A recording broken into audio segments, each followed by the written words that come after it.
Omnimatter ergo logos inanna inananaki aika. Omnimatter ergo logos inanna inananaki aika. Omnimatter ergo logos inanna inananaki aika.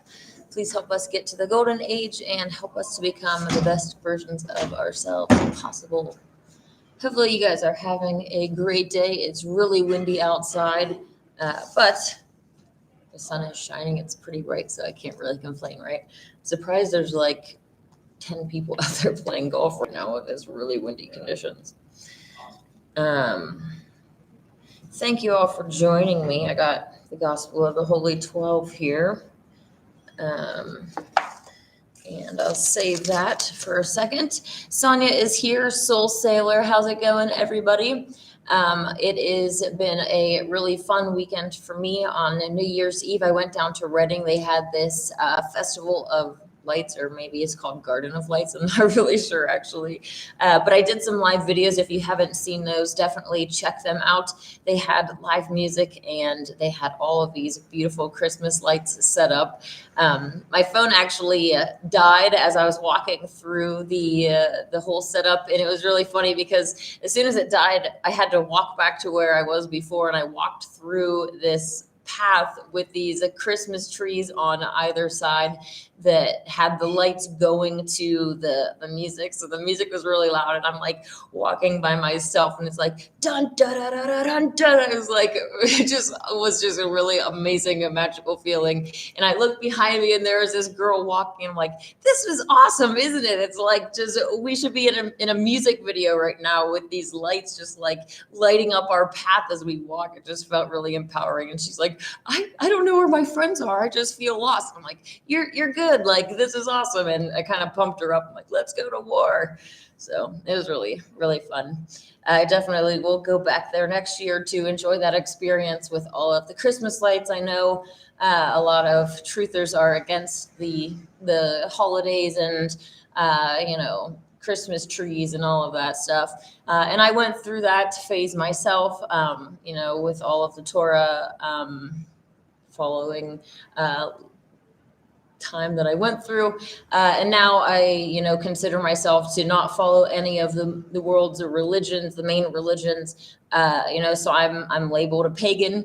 And I think that finding the real meaning for the holidays and also, in the North, I kind of mentioned this in the video from that evening, in the North, when winter is here and the daylight is more scarce and things get darker, a lot of people struggle with like a seasonal affect disorder, like getting depressed during the winter. And, I love the whole celebration of lights and having all these beautiful displays of Christmas lights and stuff that just help at least put a little spark of joy in your life. Like, I was just so happy seeing all of those Christmas lights. I can't even explain to you how happy it made me. I'm still excited from it. So anyways, hey Daniel, how's it going? Yeah, Sonia, I was going to ask where you were going as well in general. I hope to travel to Ohio next year again for the holidays to see my family. But obviously this year I stayed here and went down to Reading to enjoy warmer weather. So yes, check out my videos from that. And today is a topic that I wanted to discuss. Who are the real demons? But first, I wanted to read the passage from the Gospel of the Holy 12. I have been reading like one lection every Sunday. So, check out my past few live videos. Last week, we talked about the Magi coming to see baby Jesus, which kind of cool that it fell during Christmas time, which I already stated before, I don't believe that Christ, was born during Christmas, but more like he was conceived during this time and born in September, born as a Virgo. And this time period, this like Saturnalia, Christmas, there's a lot of association with fertility festivals in the pagan circles, if you will. And, I said, if you get pregnant during this time, then you get Virgo babies, and Virgo babies make me happy. So, yes, that's exciting. All right. Sonny says, I love all seasons. Awesome. To be a companion for my ex-husband starting chemo. Aw, that's really sweet. House, that's pet sitting, the whole deal. That is so sweet of you, Sonia. Very strong for you to be putting yourself in that situation and willing to help, an ex. Not that, I mean, I don't have any animosity towards any of my exes, but I'm not really going to be taking care of them anytime soon.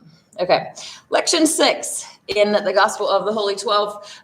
So we are moving into the childhood and youth of the Christ. And he delivereth a lion from the hunters. I've already read parts of this, bits and pieces of it before in previous videos, but I am going to read it through. And so you might have already heard it before, but it is still really, really cool stories here.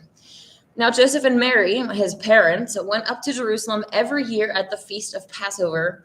And listen to this. And they observed the feast after the manner of their brethren who abstained from bloodshed and the eating of flesh and from strong drink. I love that. Okay.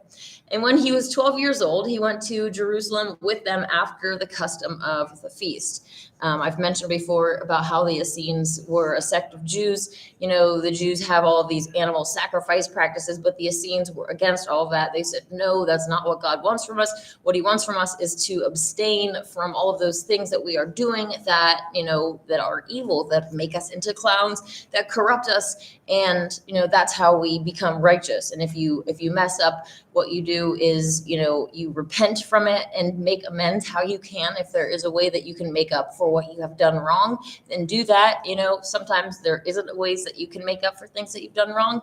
But it's, acknowledging that you did something wrong and then going forth and trying to consciously make decisions that are right instead of having the mindset of most mainstream Christians where, we're born sinners and there's nothing that we can do. We need some blood sacrifice to somehow cover us. Being covered in innocent blood somehow is supposed to make us righteous in the eyes of God, who hates hams that shed innocent blood. See, it doesn't actually make any sense. Being covered in blood is going to make you red and guilty, not white as snow. Okay. That's not the right lection. Okay. And when they had fulfilled the days of this feast, as they returned, the child tarried behind in Jerusalem, and his parents knew not of it. But they, supposing him to have been in the company, went a day's journey, and they sought him among their kinfolk and acquaintance. And when they found him not, they turned back to Jerusalem, seeking him. And it came to pass that after 3 days, they found him in the temple. I can't even imagine losing your child for 3 days. I mean, this is even back in the day when they didn't have all of the technology and stuff that we have now. And kind of saying that, it's also like we live in a joke reality. So if I did have a child and they went missing, I'm going to take as much control into my own hands to do what I can as possible and be vigilant about it, because, the system isn't really set up to help humans, but to crush us down. And it came to pass that after 3 days, they found him in the temple, sitting in the midst of the doctors, both hearing them and asking them questions. And all that heard him were astonished at his understanding and answers. And when they saw him, they were amazed. And his mother said unto him, Son, why hast thou thus dealt with us? Behold, thy father and I have sought thee sorrowing. And he said unto them, How is it that ye sought me? Wist ye not that I must be in my parents' house? And they understood not the saying which he spake unto them, but his mother kept all these things in her heart. And a certain prophet, seeing him, said unto him, Behold, the love and the wisdom of God are one in thee. Therefore, in the age to come shalt thou be called Iesu Maria, for by the Christ shall God save mankind, which now is verily as the bitterness of the sea, but it shall yet be turned into sweetness. But to this generation the bride shall not be manifest, nor yet the age to come. Hey, Lee, how's it going? And he went down with them and came to Nazareth and was subject unto them. And he made wheels and yokes and tables also with great skill. Isn't that so cool how they add this like information that, he made wheels and yokes and tables also with great skill. I mean, they allude to the carpenter aspect of the Christ in the Bible, and Joseph or whatever, but like they actually write that he made these things with great skill. It's just really cool. Anyways. And Christ increased in stature and in favor with God and man. And on a certain day, the child came to a place where a snare was set for birds, and there were some boys near there. And Jesus said to them, "Who hast set this snare for the innocent creatures of God? Behold, in a snare shall they in like manner be caught." This is him as a child going up to other kids and saying, who made this trap for God's innocent creatures to be trapped with, because they are going to be trapped in the same exact manner that they have done to these innocent creatures. I love that. And he beheld 12 sparrows, as it were, dead. And he moved his hands over them and said to them, "Go, fly away, and while ye live, remember me." And they arose and fled away, making a noise. And the Jews, seeing this, were astonished and told it unto the priests. And other wonders did the child. The flowers were seen to spring up beneath his feet, where there had been naught but barren ground before. That'd be so cool to see that, wouldn't it? And his companions stood in awe of him. And in the 8th year of his age, Aisa, they actually spell it with an I instead of a J, was espoused to Miriam, a virgin of the tribe of Judah, with whom he lived 7 years, and she died. For God took her that he might go on to higher things which he had to do, and to suffer for the sons and daughters of men. There are definitely multiple different groups that believe that the Christ, had a female companion. This one talks about having one before his ministry, but others believe that, he wasn't even crucified in the manner that they said, and that he and, Mary went on to actually have children and all of that lovely stuff that we get to do on this, under the dome, on this, on this physical plane that doesn't happen in the outside, in the ether. Okay. And Christ, after he had finished his study of the law, went down again into Egypt, that he might learn of the wisdom of the Egyptians, even as Moses did. And going into the desert, he meditated and fasted and prayed, and obtained the power of the holy name, by which he wrought many miracles. And for 7 years he conversed with God face to face, and he learned the language of the birds and of beasts, and the healing powers of trees and of herbs and of flowers, and the hidden secrets of precious stones. And he learned the motions of the sun and the moon and the stars, and the powers of the letters and mysteries of the square and the circle, and the transmutation of things, and of forms and of numbers and of signs. From thence he returned to Nazareth to visit his parents, and he taught there in Jerusalem as an accepted rabbi, even in the temple, none hindering him.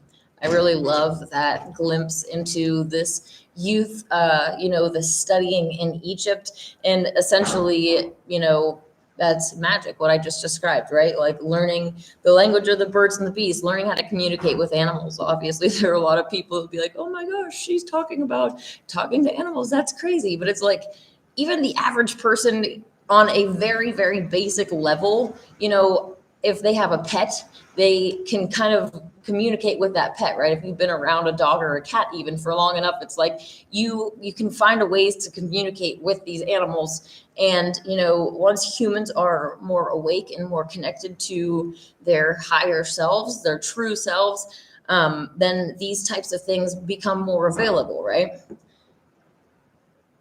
Healing powers of trees and of herbs and of flowers, right? The whole idea of using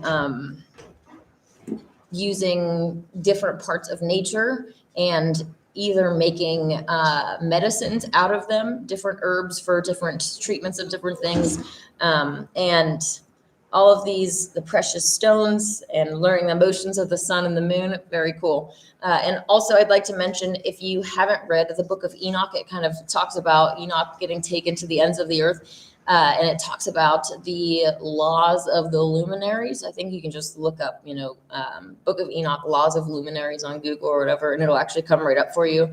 But it talks about these portals that are on either side, east, west of the earth, that the sun and moon actually enter into our realm through these portals, like enter inside and then enter out and then hurry back to the place where they, rise and set from. So it's pretty interesting to read that. All of the ancient cultures and religions, knew flat earth truth, knew that we live in this enclosed realm. I personally don't subscribe to any map or model at this point until we can look up there for ourselves, until we can travel freely to actually know where things are. It's hard to believe anything that anybody tells us, right? There's so many different types of maps you can find, like, the circular ones with the four rivers going in between the middle of the earth. That's actually one of the things that the powers that be definitely try to hide, because of the fact that these perfect rivers going out from this one point in the middle of the earth, right? I'm showing you this way, but I mean this way, right? That is like a concrete evidence of intelligent design. It's like that didn't happen on its own. That wouldn't happen in nature. And it was actually revealed to me a while back that when I finally get to go to the North Pole, that is going to be really exciting. That whatever I am able to see there will definitely awaken humanity. So that'll be really fun to go in the future. Obviously, oh no, my book got wet. That's sad.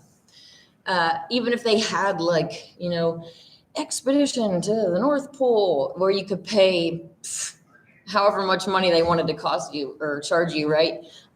It's hard to believe that they, would even take you to that spot. They have to have some other spot that they take people to, and then they say, oh, here's this place or whatever. I mean, I don't know what kind of things like that are even available. I know for the South Pole, and in Antarctica, they do have, explore here, and they take controlled explorations so that people can feel that they are free, feel, oh, I went to this place. So it's definitely legit, they'll do that for us to keep us, contained and under wraps, but it's going to have to wait until we can actually travel for ourselves so we can actually see all of these things.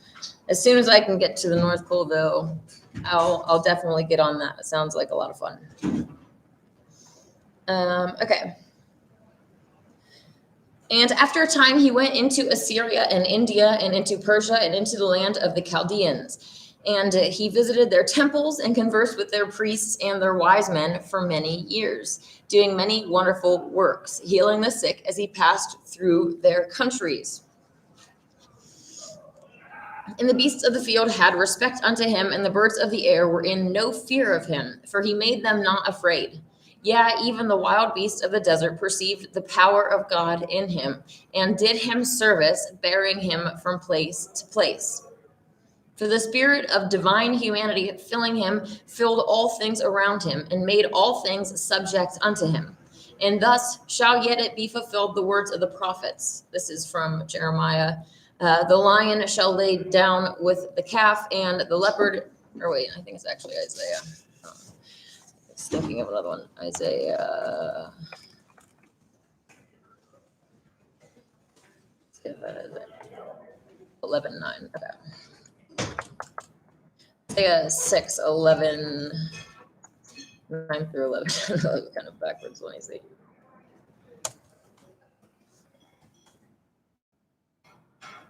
Sorry about that. That was confusing. Let me back up. It's actually Isaiah 11. And it talks about, let's see the full scripture, please. This is stupid. Okay.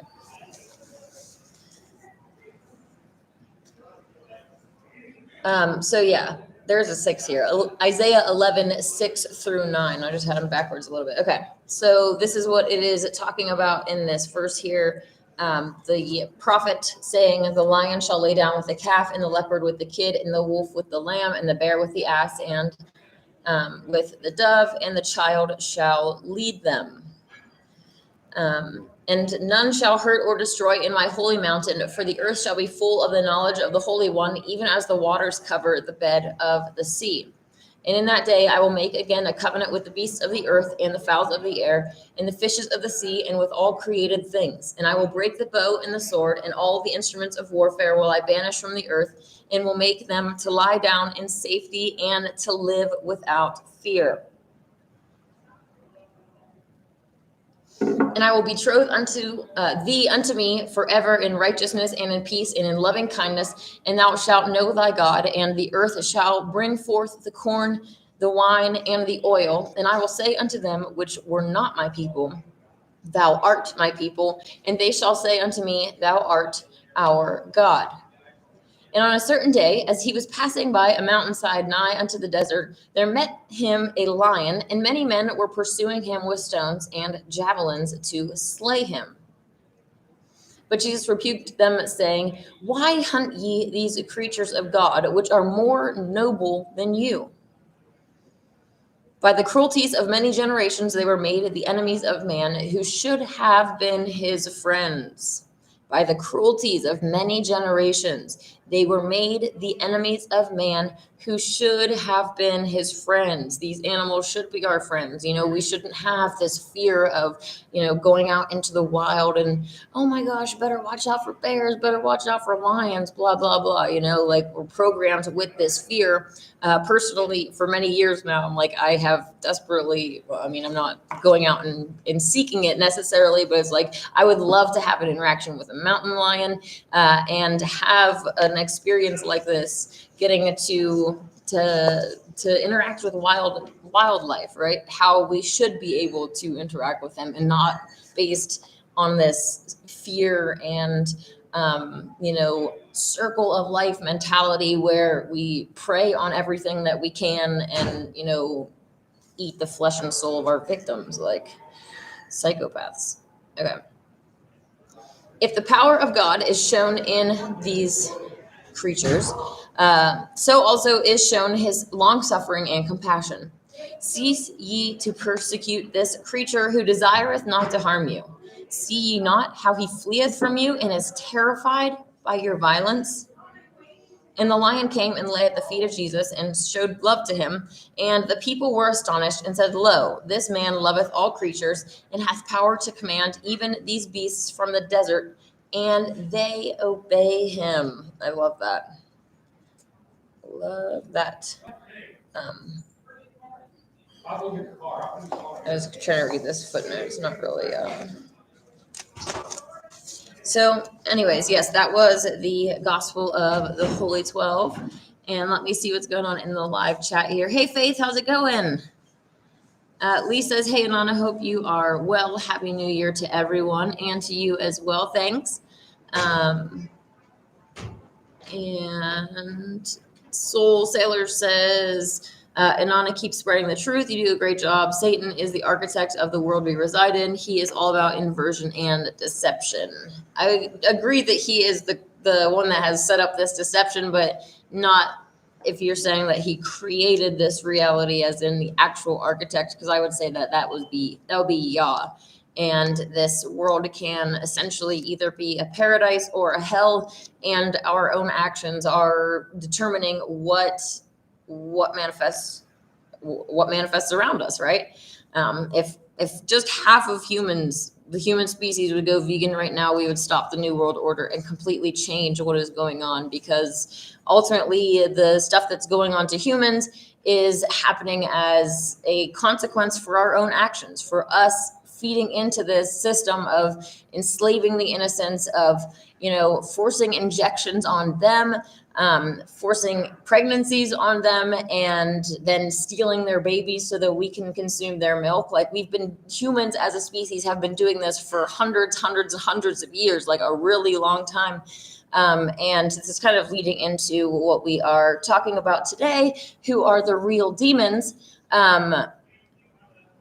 Generally speaking, most humans call demon, like they refer to demons as, there's a species almost, kind of like there's an angels and then there's demons, and they are like kind of battling each other in this way. Other people say that maybe the demons are fallen angels and they were once angels and then chose to rebel. For me, the angels are beings of light. They are extensions of Yah with no free will. It's kind of like how he himself gets to interact in this world.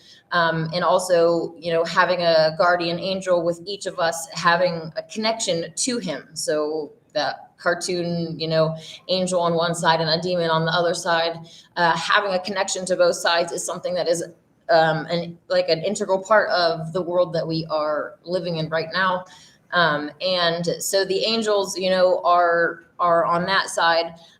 For me, demons isn't like humans kind of label everything as demons. That's not human. It's like we're kind of programmed to label jinn, to label nakash, which are snakes, to label reptilians, which include dragons, like all of these things. It's like demon, demon, demon, right? When in reality, all of these species that are made by our creator for like experiencing this physical matter, this physical reality, in different forms to bring different wisdom, right? All of these species that he created have free will, so they can do good or they can do bad. And that being said, humans are the same. There are many humans that do bad, right? If you were to go and ask, other species, they would say that humans are the demons, right? Because of how we treat the other species. So for us to label other species just because they're other species, demons, I don't feel it's an accurate assessment of the situation or righteous judgment. I think that we should judge each member of the species for what actions they are doing, right? There are humans that are doing evil, that are hurting innocents, and then there are humans that are vegan.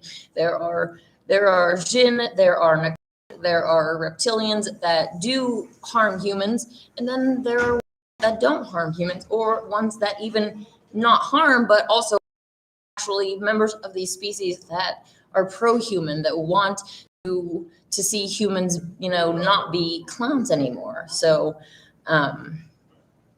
it's not really something that's a black and white issue, especially when you take into consideration the fact that, let's say, the jinn that do decide to pick on humans, for lack of a better word, they work within the karmic mechanisms that are set up, that go along with this reality that we live in, right? So Sophia is the one who empowers all of this, and she basically decides the consequences for your actions, and that is what we kind of call karma. It's like the consequences for your actions. And when you do evil, there's a certain amount of evil karma that is due back to you, right? So in that, I don't want to say like a point system.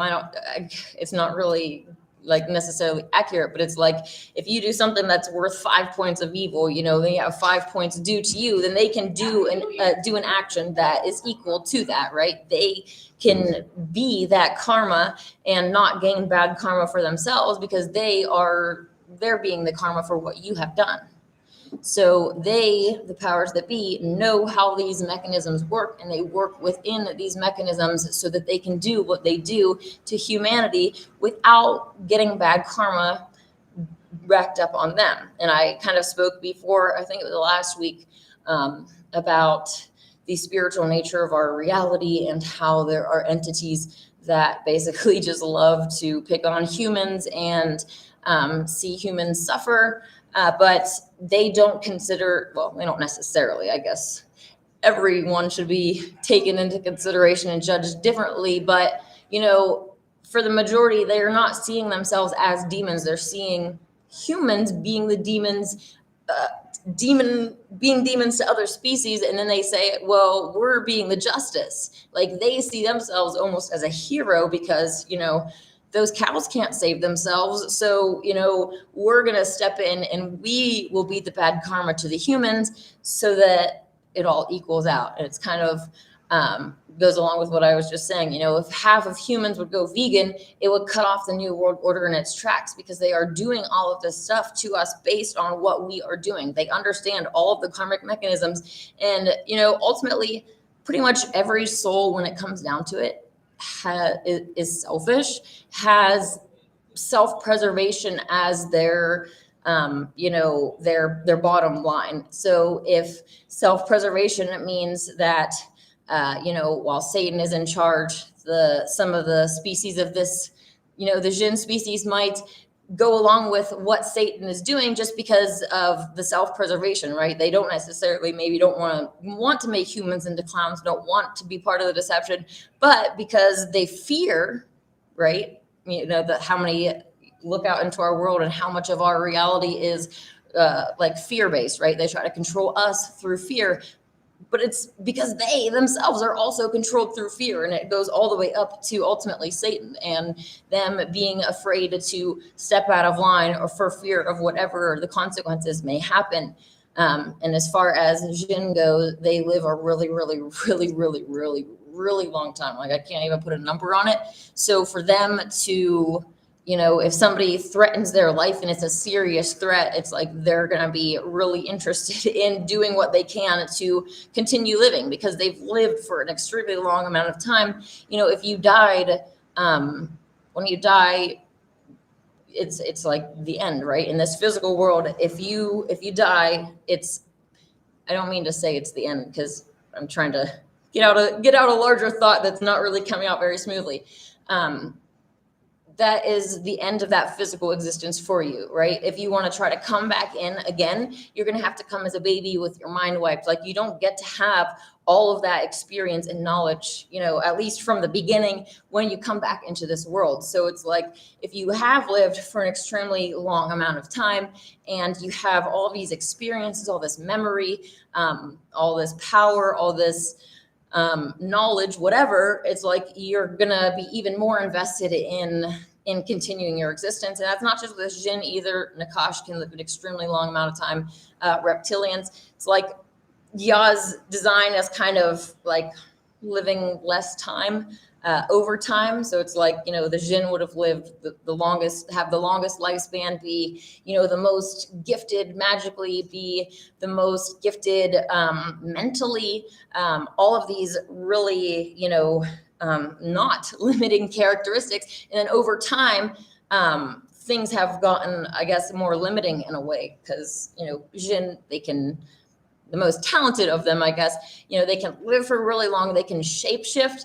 Then, the next creature in line, let's say Nakash, I don't know exactly specifics, but I do know that that's the general way that they progressed, mostly limited to actual physical form and not being able to shapeshift, living a little bit less time. And then, dragons being able to fly, all of these other things. And then you get to humans, and then it's like our lifespan is, well, maybe around 1,000, but most people nowadays obviously don't even see 100. So, yes. Jetserman, how's it going? Greetings from Ottawa, Canada. Thanks for joining. Hopefully you're doing well. Let me check out what's going on in the live chat here.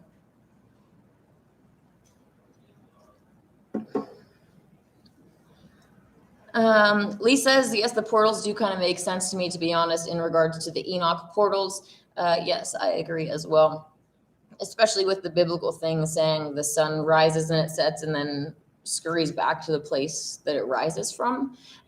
In the whole model where it's like just constantly circling the earth, it's not rising and setting. I mean, I understand the whole perspective thing. It does rise in our perspective, but is there actually a possibility that the sun is like rising on one side and setting on the other and scurrying back to the place where it rises from? And that's kind of where the portal thing fits in. So, I mean, I'm open either way, whatever the truth is. I'm happy for it to be the truth, and I'm open to it. So, yes. Inanna, what's your opinion on dreams? I have a very regular, pretty epic lucid dreams. I think I just read, like, it was actually just the other day, talking about how, a lot of other cultures believe that when you are dreaming, you're going into the spiritual world. It's a spiritual experience.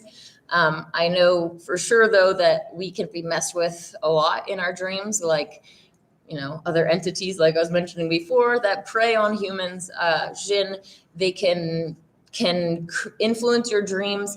I have recurring, like, nightmares about being back at this restaurant that I used to work at, and it's like I arrive to work late and my whole section is filled up with people, and it's like everything's going wrong. The POS is just out of whack, and like just the most crazy dreams, so that they can feed off of the energy that I'm feeling. I actually physically wake up exhausted. like I don't feel like I slept at all because of what I just went through during that experience. So they can definitely mess with our dreams. But it's really interesting to, talk to people that talk about lucid dreaming and how they can control their dreams, how they can be more conscious in their dreams. And there's obviously a lot of information online that you can look into about how to develop the ability to lucid dream.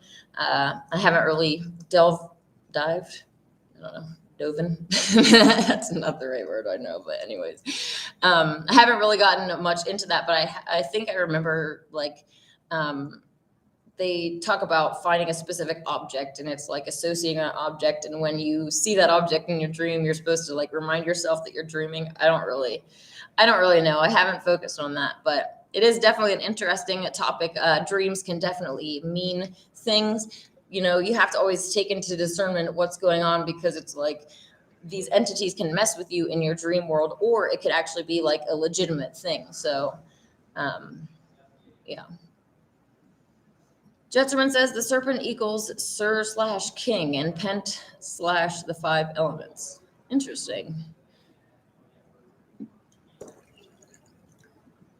Why we see the serpent and snakes is because we made the discovery of how energy works. It's the sine waves of time and space. I don't believe in space, but I have talked before in a video about the original form of the soul. And there's kind of two main groups that kind of argue back and forth of whether the original form of the soul is a Nakash, a snake, or actually more of a dragon. And I'm on the side of, like a young soul would be more like a snake and a little bit less complex. And then over time, our souls come into this world and take different forms. And then, going through this world and having your soul being held in this form, this container, if you will, then your soul, would be able to take that form. And so over time, your soul could develop from, like, a snaky worm, kind of just like the way a human starts, like sperm and egg, very basic type things, organisms, and then coming and being developed later into something so complex. How cool is our bodies with all these little arteries and veins and all of this stuff? So I definitely think that the soul can can change form over time. And yeah. I definitely lean towards the dragon type, and yes. See you Wednesday. How's it going, St. Peter 3R? What?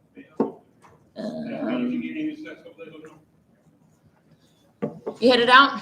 It's my weekend right now. Starts now. Nice. Enjoy. Week. You too. See you next week. Okay. Wednesday. All right. What is going on here? Queen, which is your name? I'm not sure what you mean. What is my name? My soul's name is Inanna. As far as Snow goes, that's my nickname. I don't believe that souls have last names. It's more of a human thing. And it's, humans throughout history haven't always had last names. So it is, yes.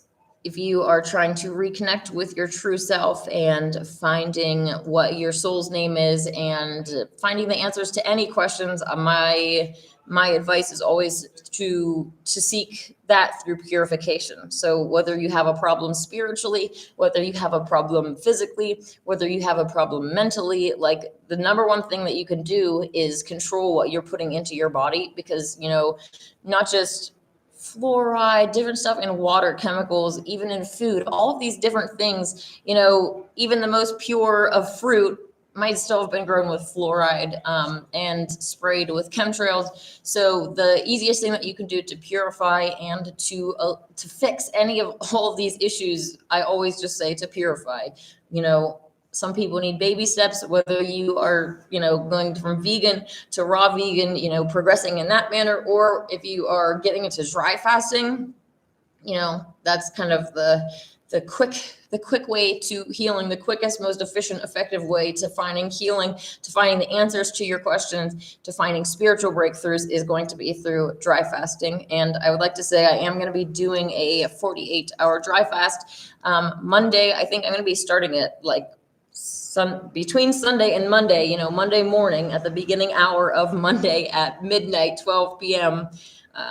Isn't that such a joke how the day starts at the beginning of the night? But anyways, 48-hour dry fast to kick off the new year. So I'm going to be starting that tomorrow. If anybody wants to join me, I'm still banned on Facebook, so I won't be able to share on there, but I am on Instagram under Queen Inanna Snow, or the dry fasting community. You can find me on there. So I would love to be able to encourage you and be a part of this journey with you, see what you are experiencing, and be there for you if you need any support, encouragement, or whatever. Hey, Jane, how's it going? Hopefully you're doing well.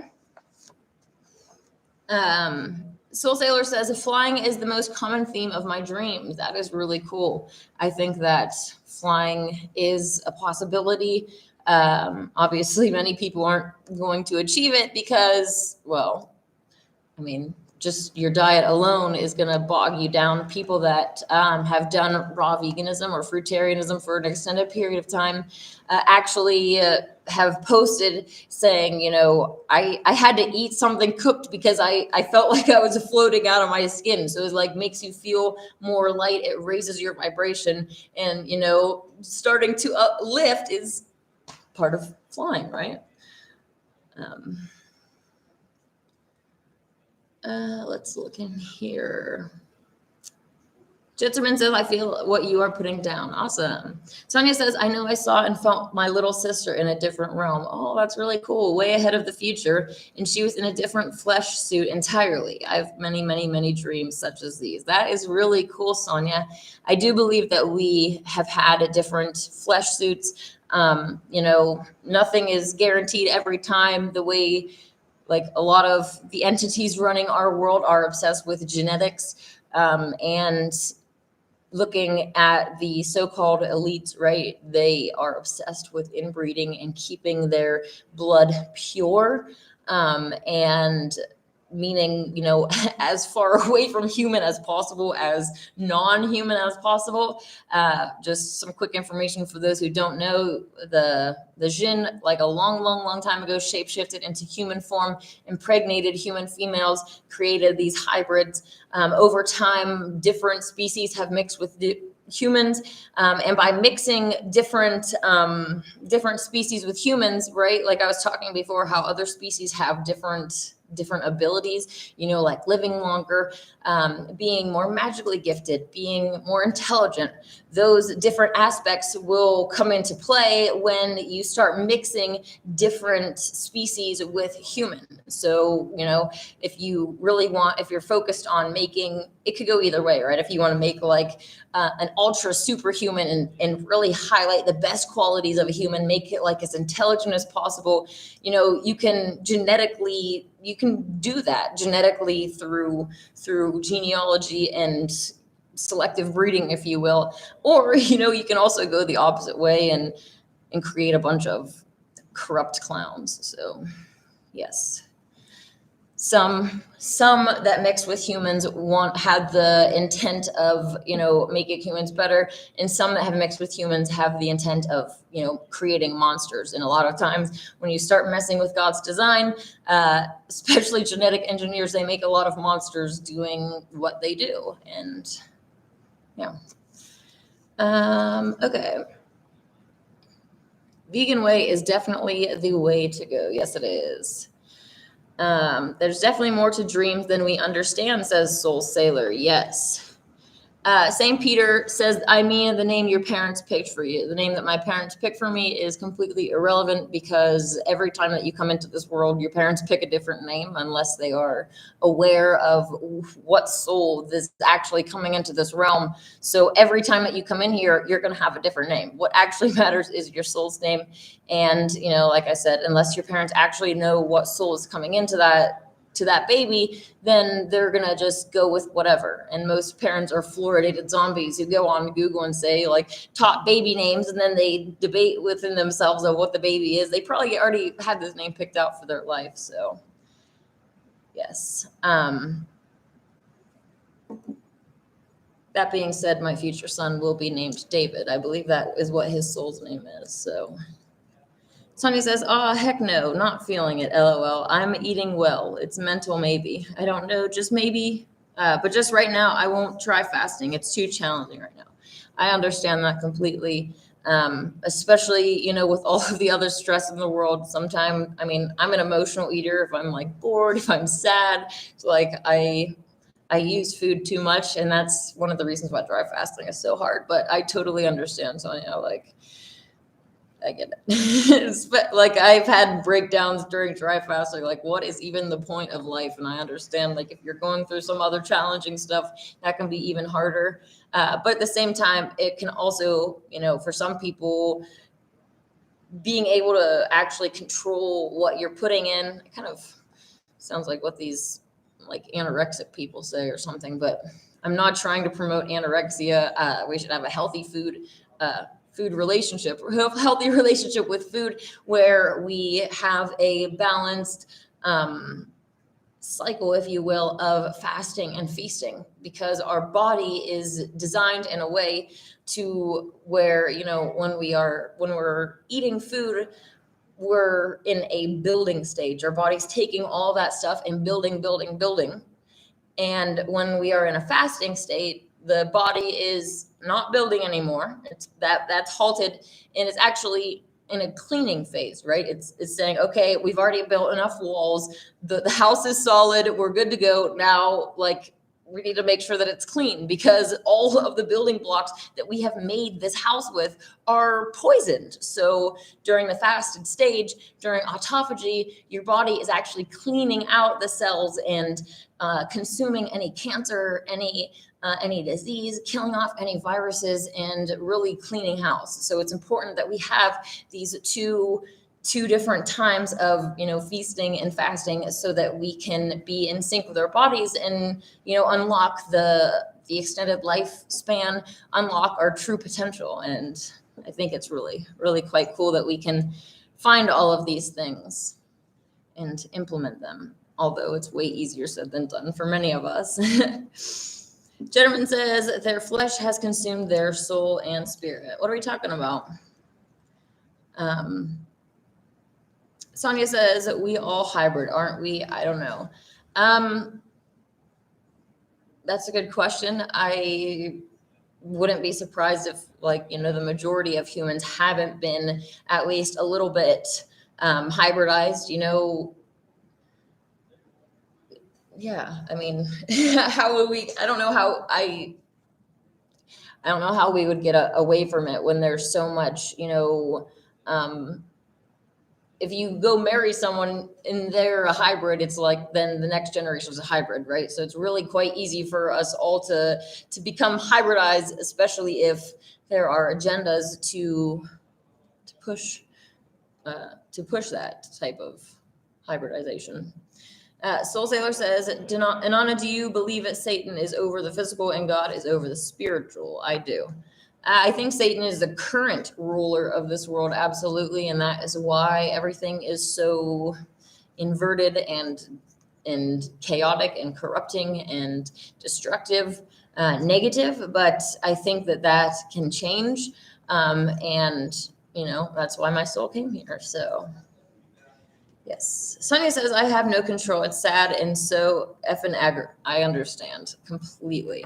I have big issues with food. It really sucks.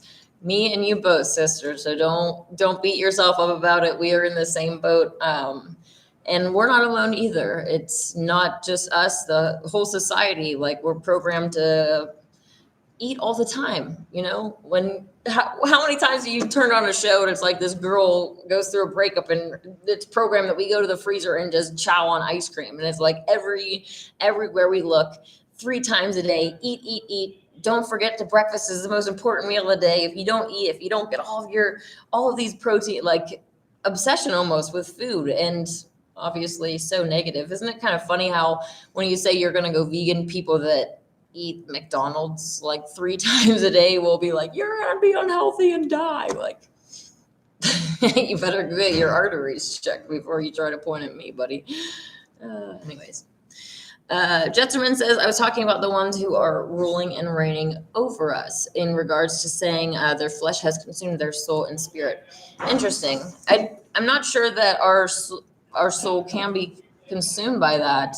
Or, I mean, yeah, their flesh has consumed their soul and spirit. Their souls are definitely really, really dark. I don't believe that there's anybody that is soulless. As far as, they say that those that ruling our world are. A soul is what you are, so it's not like something that you can give away or lose. The physical vessel that you are in is not what you truly are. It's not who you truly are. It is a manifestation of you. It is a reflection of you. There is a link between your soul and like your appearance, what you look like, also factoring in, what you've been eating and your genetics. But as far as selling your soul to Satan, that is, deciding that you are not going to any longer live in the way that you are supposed to live, based on your soul. Your soul is either male or female, and it has been that way since it came into existence. There's no getting away from that. And that truth is reflected in this world, right? Babies are either born male or female. And if you decide, or, a lot of the, powers that be are actually born into this, their soul consents to coming into that family, knowing that they're going to be inverted for whatever reason, right? If I don't know why Steve Irwin's name just popped into my head, if they didn't decide to be into an inverted family, then they would have not had the career that they had, right? So if they want to be in that position, they have to make the choice to go into that family that's going to put them through whatever abuses that they get put through to be in that position in life. And a lot of these souls, it's like, the character has been that character for many times. Recycling, I guess that kind of is the right word that I was looking for, but it was really weird that just came out. Reincarnating to essentially be in the same role over and over and over again. So a lot of these characters, mainstream famous characters, that soul has played that role many, many, many, many, many times. My soul, when I come into this world, like, I seek to create the golden age. I always come in and be like, okay, I'm going to be the queen. Like, I'm taking over and we're going to fix this and put it right. Like, and my soul does essentially the same things when I come in here. It's like, okay, I see a problem. I want to fix it. Then, through the awakening process, I'm like, my soul can't, that's what my purpose is. Like, my soul's reason for choosing to come into this world was because I look at the world and see that there's problems, see that there's all this darkness, and I want to change that. So, the awakening process has not only brought that to my mind, but also empowered me to be able to do that. And it's something that, because of the cyclical nature of our reality, it keeps going from, purification and darkness in these cycles. And so there's pretty much always a time that is like, okay, let's go in and purify. Yay. So let's look at the live chat here. The one True Noff, is that how you say her name? So true. Gentleman says the material world, the matrix of the Ma. Our souls and spirit do disconnect from our material bodies. That is what addictions are, the disconnection from our true self. Yeah, that's what fluoride is for, to do that disconnection, to cut us off so that, basically our bodies are going and our soul is getting dragged along. So like whatever you do, your soul, it's either getting more corrupt or being more pure. And it's either in the passenger seat or the driver's seat. And so many people are in the passenger seat. Their soul is in the passenger seat to the physical that's just doing, you know, wake up, eat breakfast, drink your coffee, go to work, eat lunch, you know, this routine that is developed over time, even starting from birth, right? They say, you know, your child needs a routine. And then as soon as they go to preschool, you know, routine. And then you're in this routine for life. So many people, it's hard for them to break out of that. And then finally have their soul, their true self in the driver's seat and actually making conscious decisions, you know, what they're doing in life rather than just going on this autopilot mode. Obviously, it's really hard for some people to break out of that and take control and awaken, especially the longer someone has spent, let's say someone, I don't know, maybe they're a professor of science and they have taught children globe earth or evolution, you know, their whole lives. They went to years and years and years of school for this. So, you know, they're extremely heavily invested in the deception, right? Like they literally every day get up and go to work. They get paid to teach these lies to children. A lot of times, obviously, it's going to be hard for those people to wake up too, because they're so heavily invested. It's like if they've taught globe earth in evolution every day of their lives for how many years, and then all of a sudden the truth comes out, it's like, what do they do? Are they gonna leave their job behind and stop teaching lies, or are they gonna just keep going along with it because it's easier, it pays the bills, whatever? It's sad to think that there might be people out there that actually, you know the truth, and maybe because they're like a teacher or a doctor or something, you know, some position where even a lower position that they need the job because they have kids or something. It's sad to think of how many people have woken up and maybe put themselves back to sleep, or they just ignore it. I personally started to go to college in 2011. Thankfully, I stopped going. I was going to go for nursing. The whole anatomy and physiology stuff really comes easy to me. I love the human body. It's amazing. My mom, my grandma are nurses. But obviously now, knowing what I know now, I'm so thankful that I didn't go into that, because I wanted to, be in pediatrics. I love kids. So I wanted to deal with bringing babies into the world, right? And obviously that whole thing is when abortions happen and all of that other kind of stuff. But anyways, I'm really happy that I didn't go into that. But I can imagine, I actually can't imagine being a nurse and then finding out that like I had spent 20 years of my life or something actually injecting children with poison. Like I wouldn't be able to live with myself after that. I don't know. It'd be really hard. I know a lot of them are very well-meaning. I know, my mom went into the field because she has a passion for helping people. She wants to heal people. She wants to put a Band-Aid on your boo-boo and kiss your forehead and see you better. There's a maternal aspect to this whole nursing people back to health that a lot of women feel. I mean, men too, but I'm saying a lot of the nursing industry, I say, is dominated by women. But I'm not trying to be sexist. It doesn't matter. I'm just saying it's a natural thing to want to help heal people. And I think a lot of nurses get into it with good intentions. They don't realize that they're being brainwashed by big pharma to hurt people, right? It's constant medical malpractice is what they are taught at every turn. Every time that there's an opportunity to make humans into clowns, to even like feed off of their negative energy or anything, right? Like pinch you with something so that little bit of pain, the entities that consume your pain can feel it, right? Like every different direction that they can torture us, that's what's pretty much happening, especially in the medical industry. I don't trust them at all.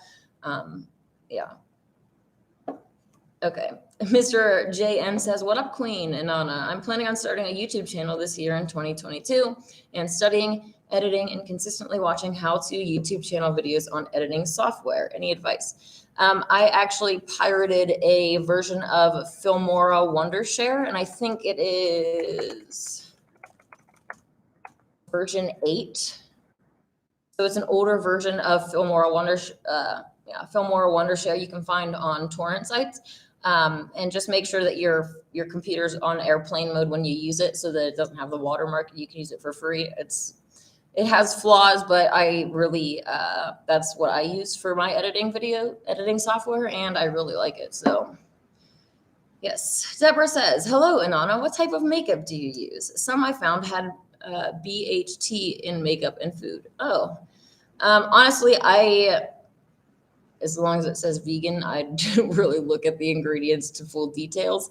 As far as chemicals and stuff goes, it's kind of interesting that you brought that up, because I was thinking this morning, like, maybe they put chemicals that actually maybe make you more blind, right? Like they can put chemicals that hurt your eyes, hurt your vision in the makeup that we're putting on our faces all the time. Just like they could put anti-reproductive chemicals in feminine hygiene products. Like, I don't hate to be paranoid, because it's like we're in a war and these things are constantly being used against us. So I think it needs to be at the forefront of our mind that these things are happening. But that being said, Deborah, I actually have some makeup right here.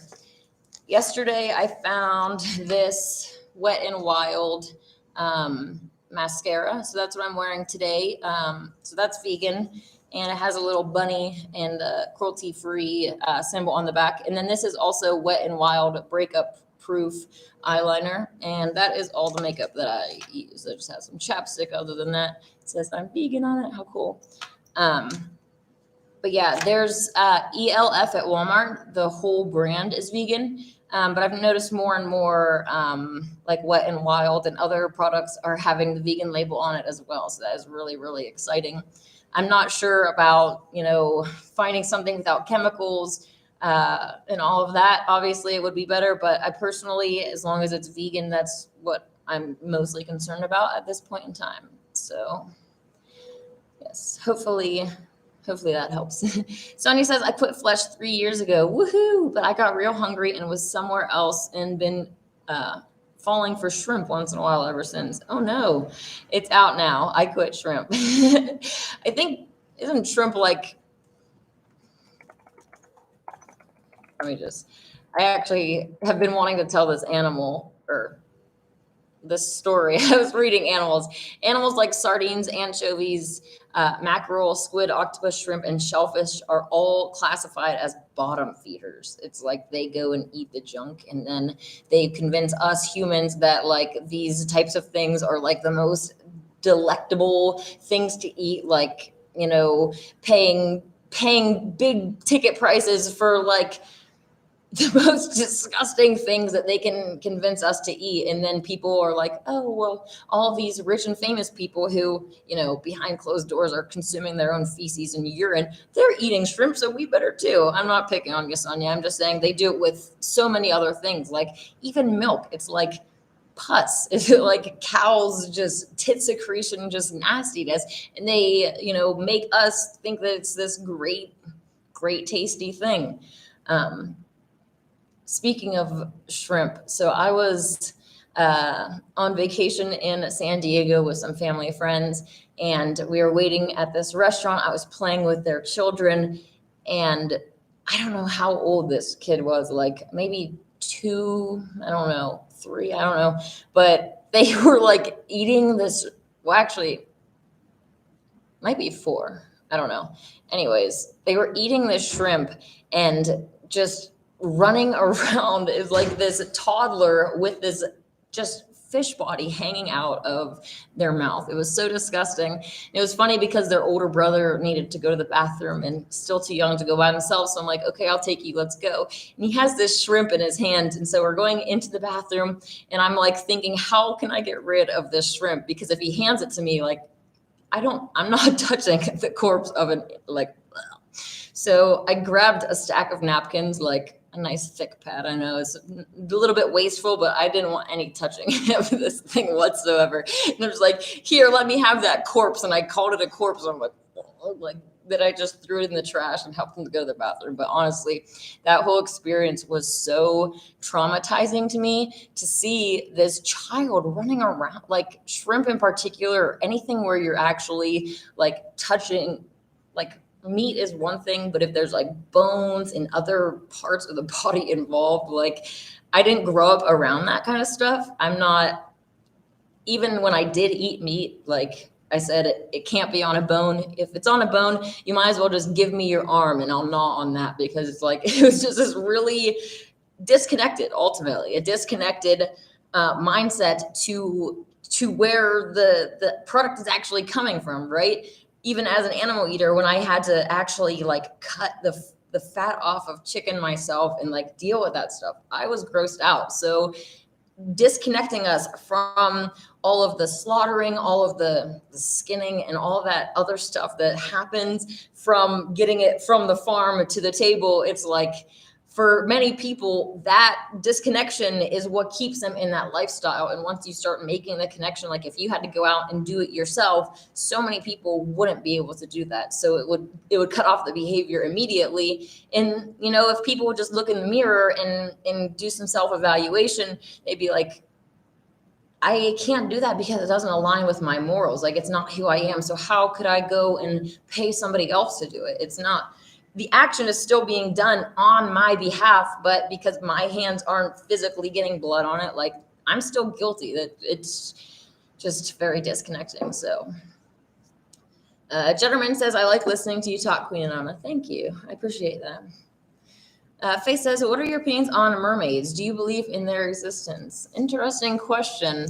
I haven't really thought about mermaids before. I do think that a lot of, you know, mythical creatures are real, but I'm not sure how many of the hybridized type creatures are not only real, but it's like, if they are real, were they creations of Yah, or were they creations of, you know, humans or other species doing what they do with DNA to try to manipulate it, to try to create other species? And when it comes to that, it's like that opens a whole wide door for like a lot of things to exist potentially.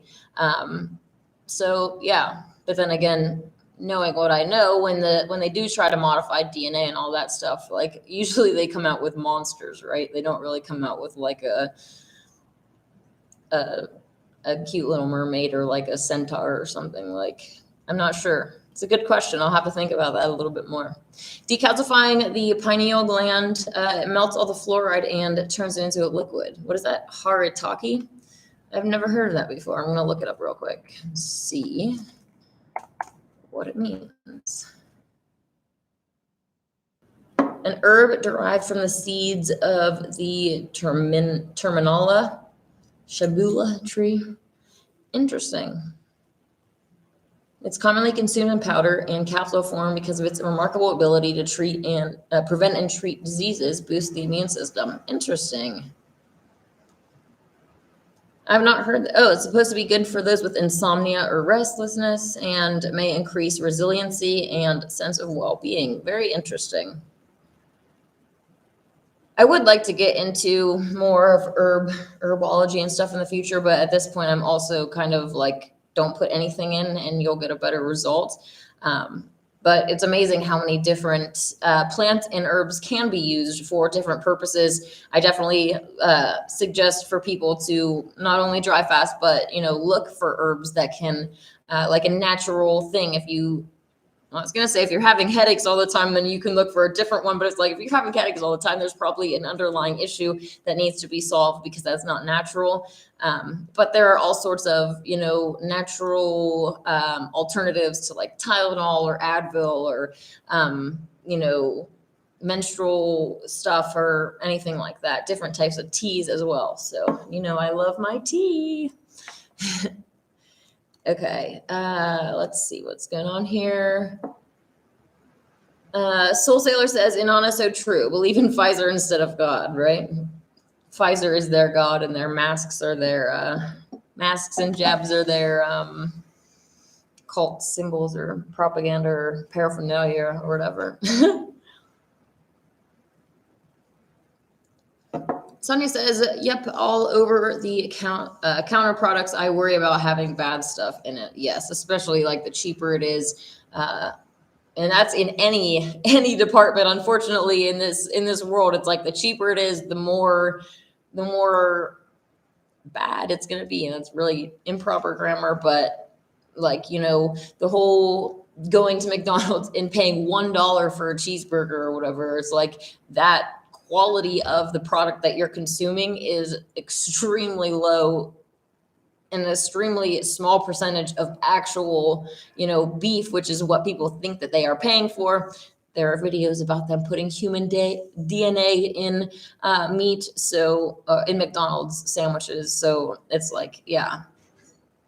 Well, Soul Sailor says Anonymous cosmetics contain iron oxide, which is basically rust. Wow, wonder how that's going to interact with the body. It's kind of an interesting experiment for the watchers to see how all of these different chemicals and stuff can affect humans. Obviously, if there's nothing negative going on in the world, if everything is, a perfect Garden of Eden, there's only so much wisdom to be gained. And there's a lot of entities watching and, seeking wisdom. And when you get down to it, I guess you can have wisdom that's positive, I guess, and wisdom that's negative. You could have wisdom that's purifying and wisdom that is corrupting. And we have both sides, obviously, right? In the world, what's being promoted and shoved down our throats is this dark, corruptive, let's see what happens to humans let's see how far we can push them into degeneracy and clownery, to see what kind of wisdom comes from that. And they can justify, or at least try to justify to the spiritual world, to ultimately Sophia, and say, our actions, ultimately we are doing it to bring you wisdom, and that's what you're here for. So if you're going to be upset with us for bringing you wisdom, then they can make that justification even for doing the evil that they do. And I don't, agree with that. Obviously, I don't agree with doing evil. I like the wisdom that comes from purification. That's what I'm always harping on about. But seeing the bigger picture and understanding the different ways that these entities' thought processes work, understanding how humans have a very limited perspective and just want to paint all of these entities as demons and not even consider their own actions and how they themselves might be considered a demon by all of the cows on the earth, by all of the pigs and the birds, and like all these other species are pointing at you and saying that you're the demon. And then you want to point at the entity that is inflicting you and causing your big toe to hurt and calling that a demon, when that's the very least of the karma that could be coming back for you for all of the evil that you are doing, have done, and potentially going to do. Hopefully not. Hopefully you are taking control of your life, not being in the passenger seat. You're making conscious decisions to avoid evil in any way possible. I know it's really hard to avoid.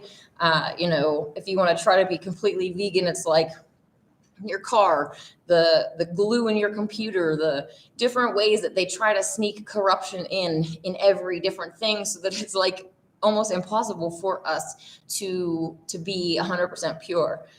But ultimately what it comes down to is your intent, and, taking baby steps to become the best version of yourself possible. Every day you can wake up with a clean slate and decide, maybe you ate animals yesterday, but today you're not going to, and maybe you can only make it 24 hours. But at least you're taking a baby step, and for that 24 hours, you did really good. So I definitely encourage people to take those baby steps. Road to Greatness says shrimps will clean your fish tank if it's dirty. Oh gosh. Yeah, that's so disgusting. Sonia says dairy grosses me out. Yep. The FDA allows all sorts of, I think there's like I better not knock this over. Okay.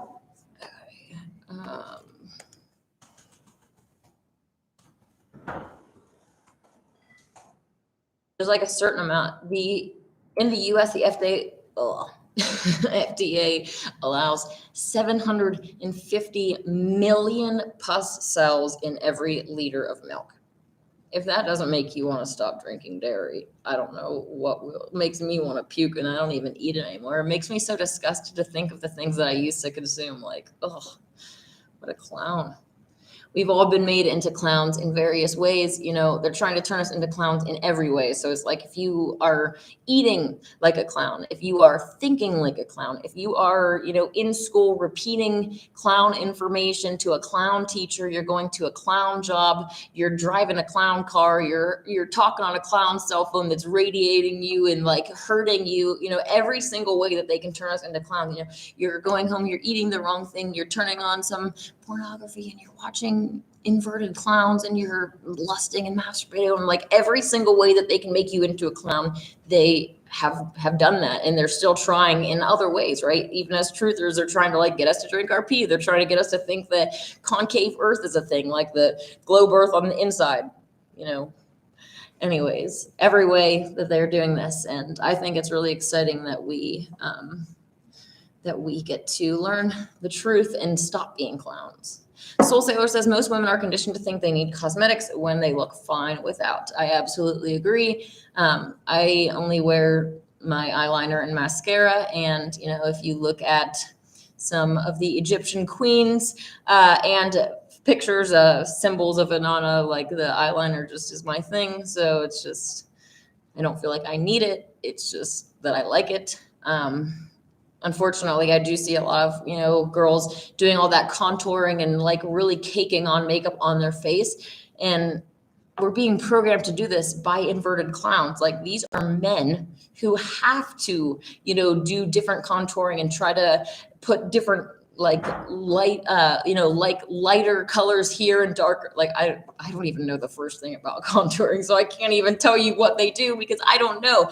But they use makeup to try to, make different facial features either stick out or blend in. And they're the ones that are trying to program us and trying to make us think that we need this. And that goes along with everything else, right? Always trying to get us to have clown fashion and all of these things that the inverts actually need to pass. They have tried to put on us too. And perfume just popped into my mind. I like perfume. I don't actually own any perfume at this point in time.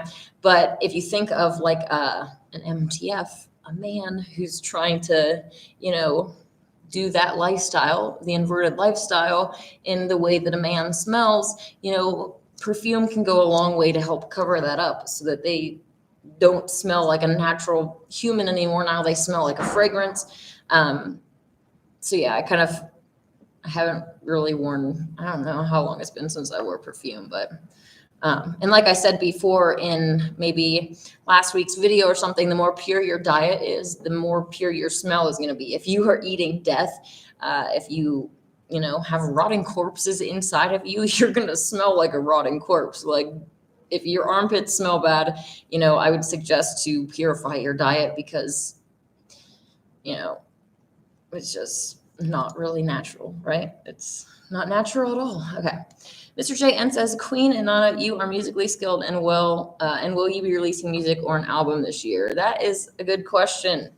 I really want to make my own music and write my own songs and stuff, but the inspiration and, getting all of that out on paper and being able to put it together obviously takes longer than I would like it to for me personally. But actually, that's a good question. I think that maybe through my fasting, I'm going to try to focus. Maybe like you can do fasting kind of like a ritual if you have this concept is in the Bible as well, in other religions, like prayer and meditation and fasting for answers to prayers, for spiritual breakthrough, other things. So, if you want to feel inspired or do something, you can set your intent and then do the fast for that. I'm going to fast for this breakthrough and, pray for it and get things that way. So I think I'm going to try to implement that a lot more this coming year. That sounds like a good idea. Road to Greatness says, your thoughts on the jab? Well, I'm going to walk on pins and needles because I already have one community guideline strike because of my video, The Truth About the Truther Community, the Unfortunate Truth. I talk about the jabs, and obviously I don't say what they want me to say. These things are something that humans should avoid. And on a completely unrelated topic, they're getting worse over time, and the accumulation of toxins, and it's just playing Russian roulette. And if you are smart, you won't do that. That's all I've got to say about that. Face says they never put the slaughter date on the packages. That's a good point. I've never actually looked either, but yeah, I've seen obviously like preservatives and other things being used, chemicals being used to make that piece of rotting flesh go from like brown to red, like injecting blood maybe, or like just weird things that they do to try to make it appealing for us to go and eat this piece of rotting flesh. I don't know about you, but it's like if you see roadkill, does that make you salivate? Like for me, the last thing that I ever even that crosses my mind would be eating that. Like kind of just the same. Yuck. Judgement, DMSO, colloidal silver, and aloe protocols. All right, I've heard before about colloidal silver. I have a friend on Facebook that sells it as well. But I've also, heard about people turning blue, and there was someone in Mount Shasta that was known for consuming colloidal silver that definitely did look a little bit discolored towards the end of their lives. And the fact that I say the end of their lives kind of, I'm not sure that the silver was working for them. Personally, like I was saying before, when it comes to putting anything in, I'd rather not. And whether colloidal silver does have its beneficial properties, for me personally, like I would rather have a silver coin than consume silver. And that goes for anything. People eating gold and stuff too. Like I would rather have gold jewelry or something, or a gold coin, than consume it. But I understand, like, there are different things that can happen. Different, kind of want to say, like, it's almost a potion, right? If you put blends of herbs and different pieces of matter together and make a concoction with it, that's exactly what we're doing, right? And we've been really kind of disconnected from that as well, as humans, from the actual the bottom line of the ritual that we're partaking in. What was I just talking about? Oh yeah, like cooking, right? Getting all these different ingredients and putting them together. If it was, back in the day in a witch with a cauldron, then you would have called her a witch, and you would have known that, what she's doing is putting all of these things together, combining them.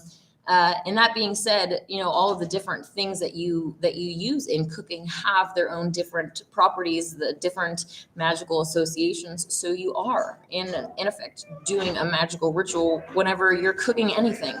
And many people are doing black magic because they're cooking with chicken periods, they're cooking with cow's tit secretion, they're even like putting bones in bowls and making soup to drink out of this, aka bone broth. Like, this is black magic. This is evil ways to use magic for dark purposes. And even, your old granny who made cakes with eggs. It's like her intent wasn't to be participating in evil, but ultimately she was participating in evil.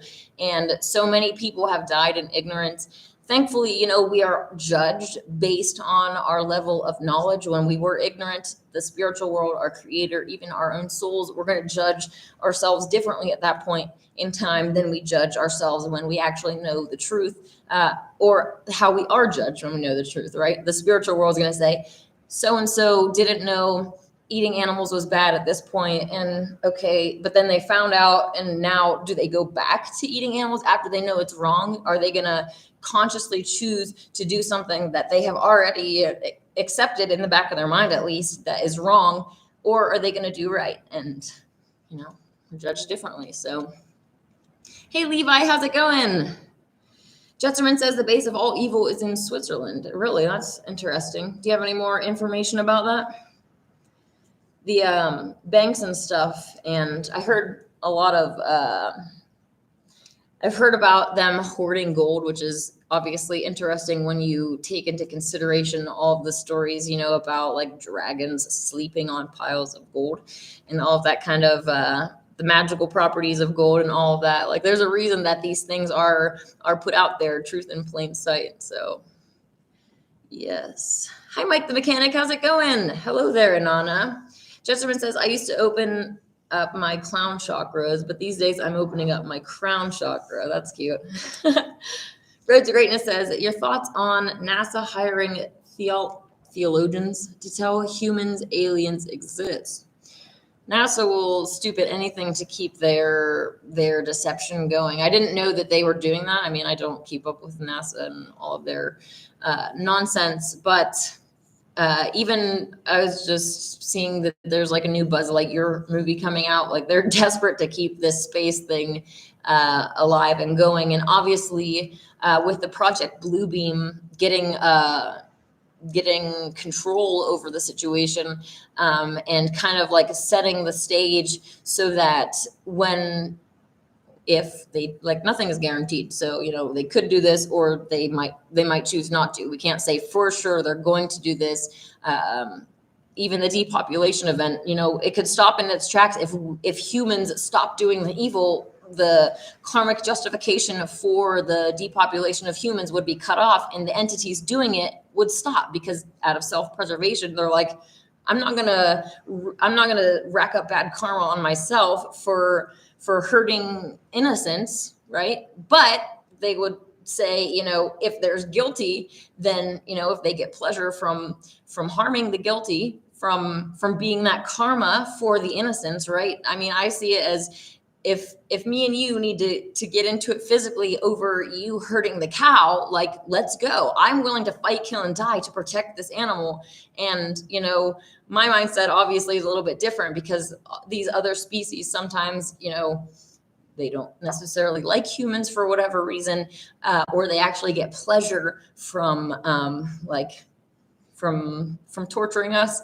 Whereas mine, you know, I'm doing it solely because I care to use the power that I have, the strength inside to defend the innocent and do what is right. So, you know, different reasonings behind the same kind of behavior can also exist, right? We're both willing to come and fight you over what you're doing to the animals, but they want to do it because they want to see you hurt. I want to do it because I want to see you stop. I want the animals to be protected. And it's like, I have this delicious vegan burger that I made myself, homemade. Like, you know, I peeled potatoes, I cut them up, I peeled and diced or grated some carrots, and like I actually formed all of these burgers with my hands, and I would love to feed you one. They're homemade, it's made from love, and it's better than eating that corpse. Please let me show you that you can eat delicious things without corrupting yourself and looking like a clown. Anyways, back to the question. It was about NASA, you know, trying to aliens existing. And obviously with the whole space deception, there is room for them to say, oh, aliens are from another planet and they, you know, maybe they're smarter than us. We need to bow down to them. And they could do anything with the alien invasion, you know, even just, you know, faking an alien invasion. You could have peaceful aliens or you could have non-peaceful aliens, you know, so there's different ways that they could go with any different storyline that they choose.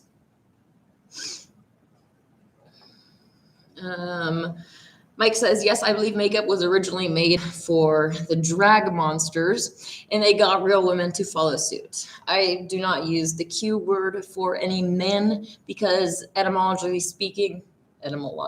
speaking, queen is tied to female and men can't be queens. Like they want to be, and they all say, oh, you're a queen, we're all queens. It's like, no, you're not. Okay.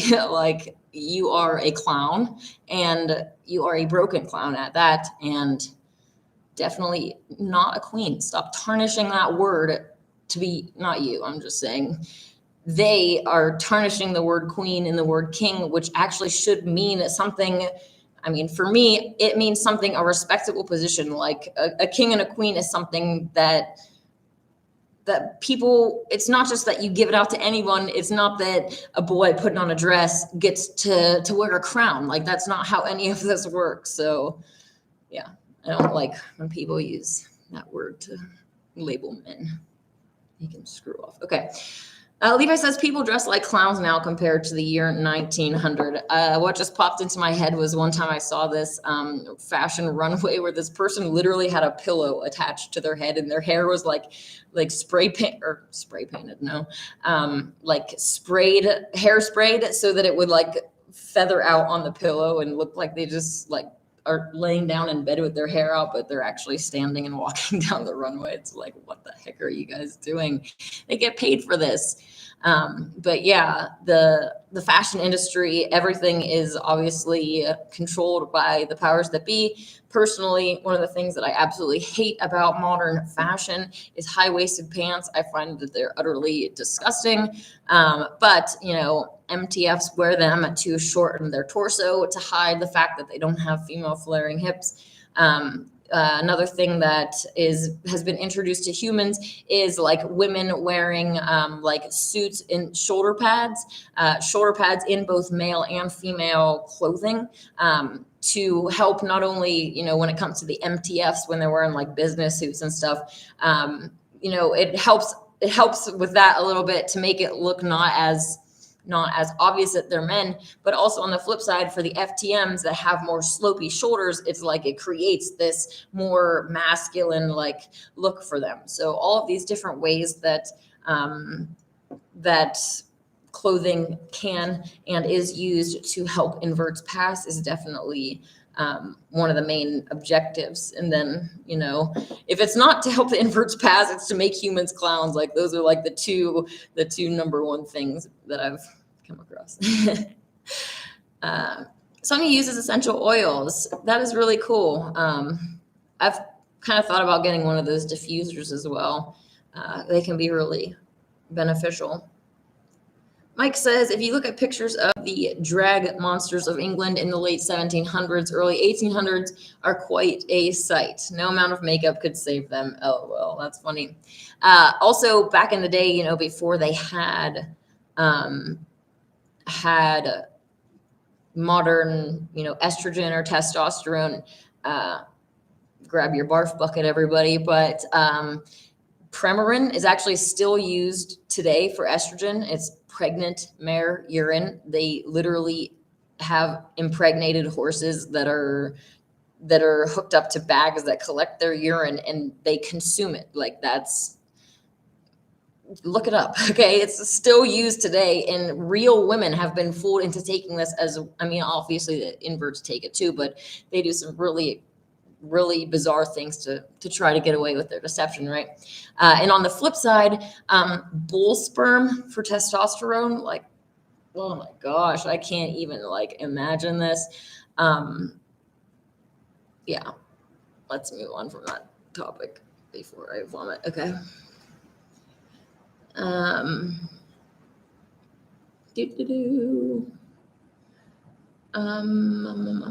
Where did that go? Okay. Lee says, Queen and Anna, where can I see your videos that YouTube removed? I have a BitChute channel,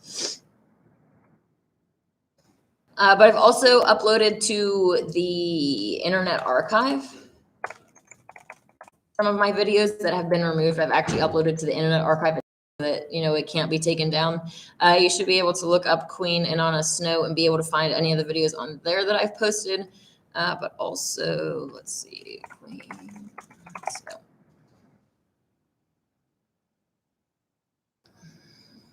Oh, I guess my BitChute channel is just called Inanna Snow, and there is that.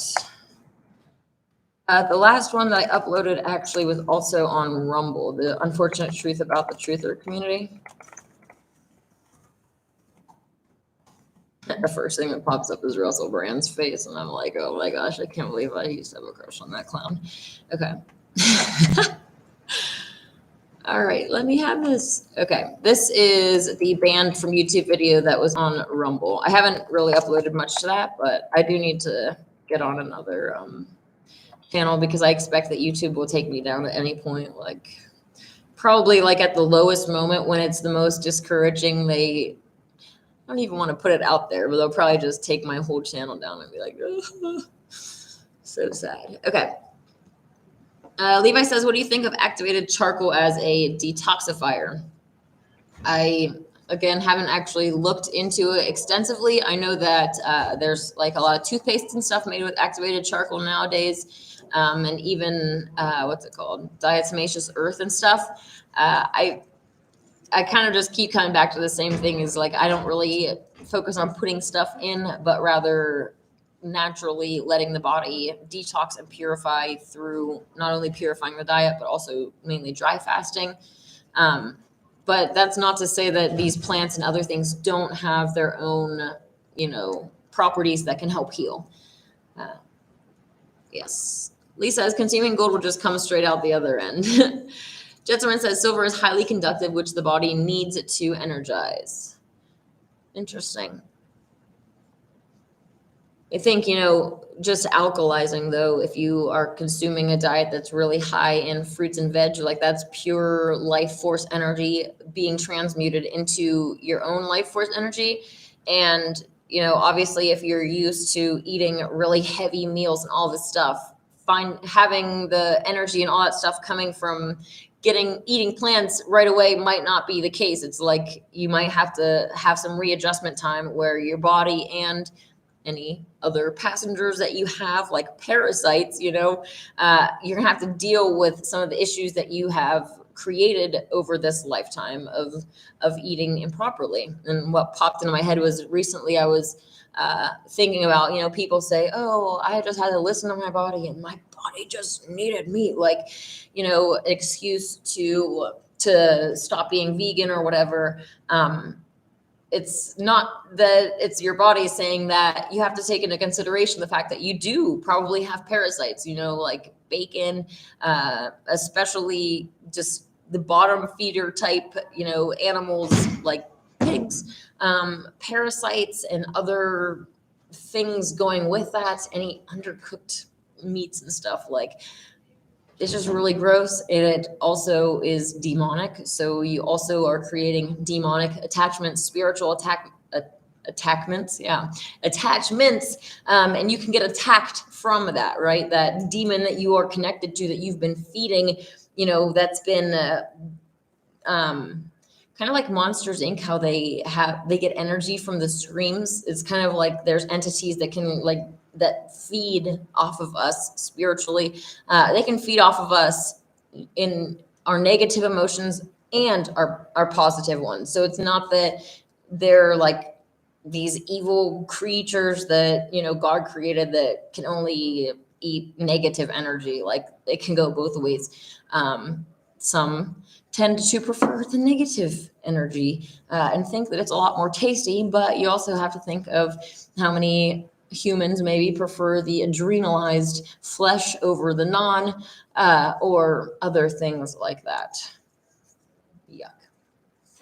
Judgement says carbon is the highest conductor of electricity. That is why our brains are mostly made of carbon. That's interesting. Huh. Are you or have you been in any aquelarre? I don't even know what that word is or how to say it or what it means. So I will look it up.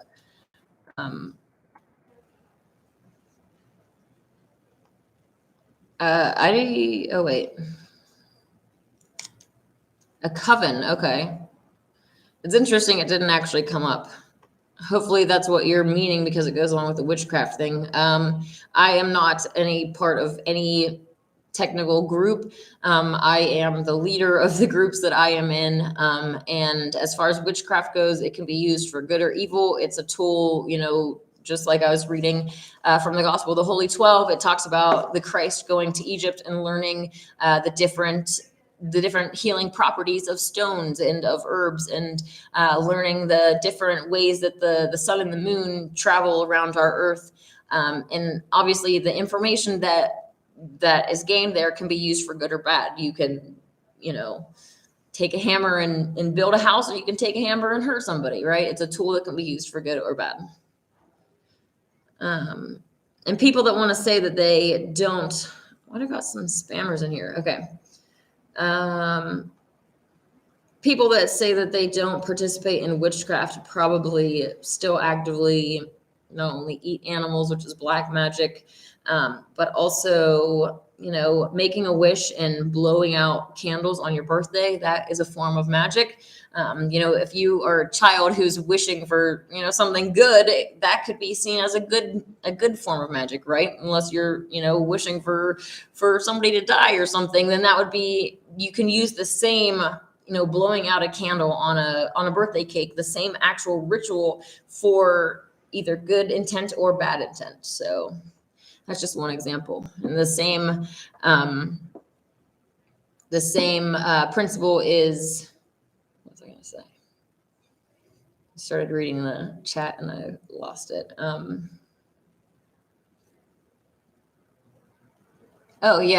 Christians that, are against witchcraft and actively practice it. The whole idea of sacrificing an animal for it to cover your sins, or any type of animal sacrifice, right? If we take a step back, it's like we almost all associate that with witchcraft, right? If the little kid down the streets is killing the neighborhood cats, then it's like, oh, there's satanic witches around. But then again, in the same stroke with a pen, the same person will be like, oh, well, the same kid was out killing a deer with his dad, and that's perfectly fine. No Satanism involved, nothing bad to see here. It's perfectly normal to go out and kill multiple deer, but if you kill one cat, then you're a Satanist. Like, I'm not saying to kill cats or anything. I'm just saying it's like a really ridiculous standard that is obviously needed to promote the whole, the double standard isn't necessary. They could just say all animals are good to eat and, not differentiate between like not eating cats and stuff. But I'm saying that they have to, promote that it's okay to do this certain type of behavior. It's okay to go hunt so that they can get us to eat these animals. If we were born in other countries, if I was born in China or something, I might find it that eating dogs or cats might be different than, obviously, in America. People are like, oh my gosh, this country eats dogs and cats. It's like, you eat cows. And like, really, if you actually observe the way that the two, interact and how excited cows get to like play with balls and run around in the open field and jump and play, it's like, there's so many similarities with these cows and dogs. It's just so precious. I love cows so much. I hope to have a cow sanctuary someday. Lee says the Vatican's telescope is called Lucifer. Yes. They have, like Soul Sailor says, the Vatican was infiltrated by Satanists. They definitely are run by Satanists at this point, and the whole demonization of Lucifer and Sophia and any other feminine divine goes right along with all of the inversion. Lucifer was originally a nickname for Venus, a female entity, a purifier when she rises before the sun. And obviously it's been turned into a male, a corrupter, and, Satan. So it's been completely turned from what the ancient people used to believe years and years and years ago to what the current people believe, and if we look over history, the ancient people knew that they lived on a stationary plane. They knew, that evolution wasn't real. Like, they were extremely intelligent, extremely connected, advanced civilizations like Mu and Atlantis, like where humans were at the peak of, I don't know if it's the peak, but it's like where they were actually built up and having free energy technology and advanced technology to help make life easier for us. And seeing what they believed and how different it is from what we believe now and how those things have been inverted. It's like the whole Lucifer thing goes right along with that. They called Lucifer as Venus, a purifier. So there's a few articles on that as well. And actually, let me post this one if I get wait up.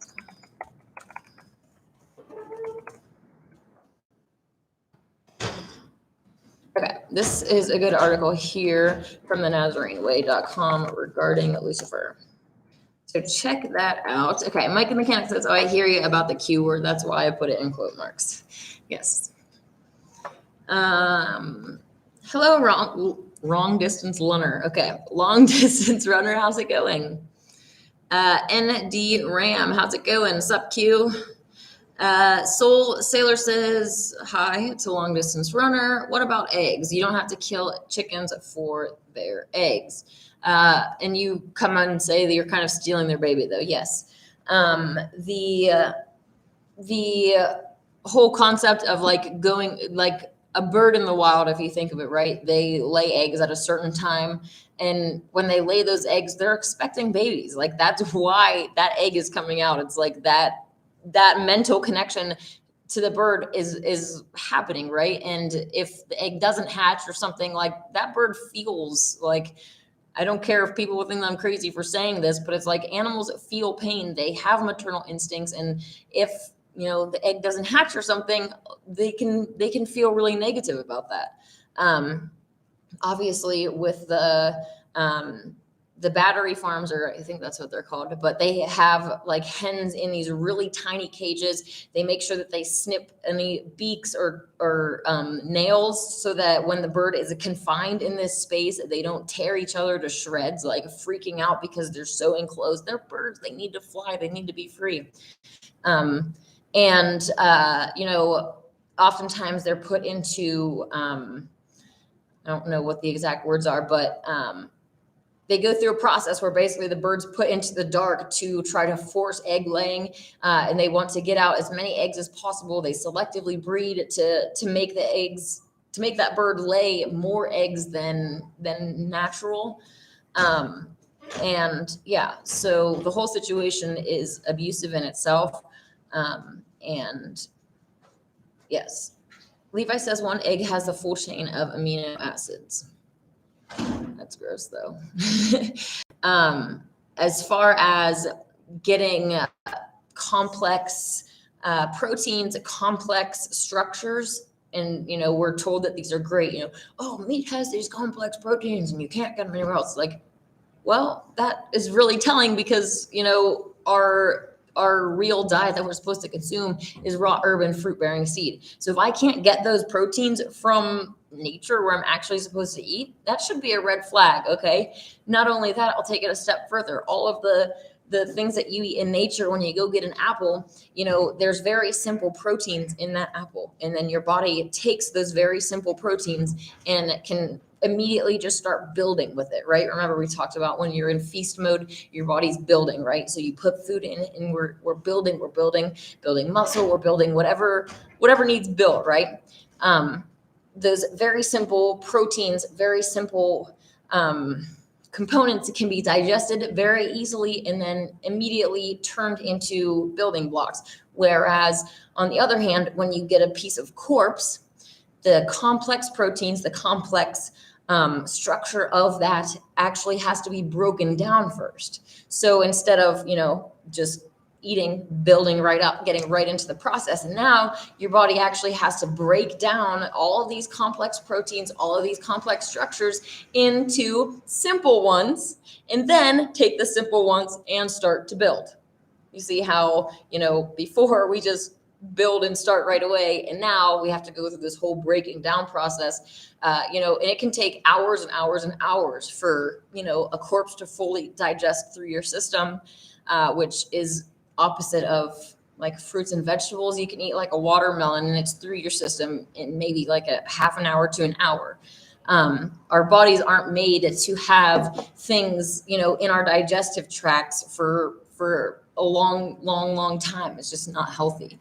So anyways, the whole point is that these, complex proteins and other things that we're told are really good for us are actually literally taxing our bodies and prematurely aging and killing us, right? That whole destructive process, the whole taking hours and hours and hours to break down the food and digest it and then start to rebuild is really aging you. And it should make logical sense. It's like, if you're eating that fruit and you're immediately just building, there's no taxing on your system at all. It's just natural and great. So, okay.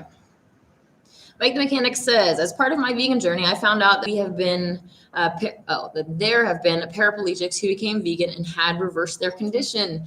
They also needed to have love emotions at the same time for it to work. I personally believe like pretty much any illness can be, fixed. Obviously, if you go out and go to the doctor and they chop off your body part, I'm not sure that it's going to go back. We're not starfish. I'm open to the possibility of these things, but I haven't seen it happen. I know that our teeth can regenerate, like cavities can be healed. I think we're capable of amazing things, but I haven't seen, somebody get their arm cut off and it grow back. But that being said, all of the other diseases or things, even that they say are irreversible, can be healed through purification. A lot of people like talking about veganism. It's kind of like you can be a junk food vegan or you can be a healthy vegan. And if you're a junk food vegan, obviously, the healing process is going to be extremely delayed and slow. Whereas if you just are high fruits and veg, then it's like you're ready to go. Yes, and also as far as the love emotion, having that positivity just in general, and having a mindset to say, even if the doctor said that you're going to be crippled for the rest of your life, if you have the willpower, ultimately that's what it comes down to. If you have the willpower, then that doctor, they don't know what they're talking about in the first place, because they don't know what the human body is actually capable of. They're not taught. All they're taught is, they come into a classroom and then the big pharma educational system tells them what they should think, what they should do. And again, medical malpractice at every turn, right? If you have like cancer, they try to promote chemo and chopping up bits and pieces, taking tumors out and doing things that are, animals in the wild wouldn't do. And people are going to say, animals in the wild wouldn't be on a video chat either. Okay, smarty pants. That's not my point. My point is that, when it comes to natural healing, when we look in the wild and see all these other species, dry fasting and stuff, it's like our creator put the same types of mechanisms in a lot of his creation. There are a lot of the same building blocks in all these different species across the different realm of creation. And yeah, they say that we like share all this DNA with monkeys and bananas and all this stuff. The same types of building blocks were used. And it's like, if it's not broken, then you don't need to fix it. If the same type of digestive system works, in a human, it can also work in other species. So other species can also have the same types of insides. And obviously carnivores are going to be different than frugivores. They tend to have shorter digestive tracts, so that all of that, if they're eating meat and stuff, it moves through the body really fast in these animals that are actually made to eat meat, so that it's not in their bodies like, it's rotting in your body if you've been digesting it for like 8 hours. It's like, I've seen some places saying that it can actually take sometimes up to 2 days to fully digest meat. So the whole concept of it being better because it's more complex and all of that is definitely wrong. Okay, Faye says most chicken don't need fertilized to produce an egg. Yes. Deborah, a report came out, and also, the non-fertilized eggs, it's like kind of along the same lines of, females and the menstrual cycle and all of that, which obviously is another thing that has deception to it. I've made a video before about the truth about menstruation. If we are eating a pure diet, we don't bleed like women that are eating the standard American diet does. It's not a normal thing. This whole normalized periods and like, let's, make a parade and wear like blood on us or something, like the whole, it's led, the feminist movement, right, is led by men, MTFs, who have never bled or had a period in their lives. They don't know what it feels like. They don't know the cramping. They don't know anything about periods. And then they're on stage, like Ashley Judd, I think, is like, I'm a nasty woman. I love to bleed. Like just saying this, just, you want to punch them in the face. Like, you have never bled before. And they're trying to program women to have the same mentality. I saw on Instagram, someone made these like cookies that looked like pads. It was like, what are you doing? They're like, normalize the period. I'm like, no, let's not. Let's stop having abuse pride. Let's stop being prideful in the different abuses and ways that we're having dysfunctioning issues, and, actually heal ourselves. You headed out? Yeah, I'm off. Nice. Well, enjoy you're not going out to golf, are you? I'm not that crazy. Right. All right. Have a good one. See you on Wednesday.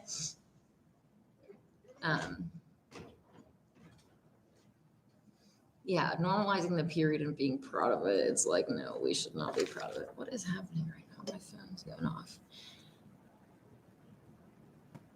Okay.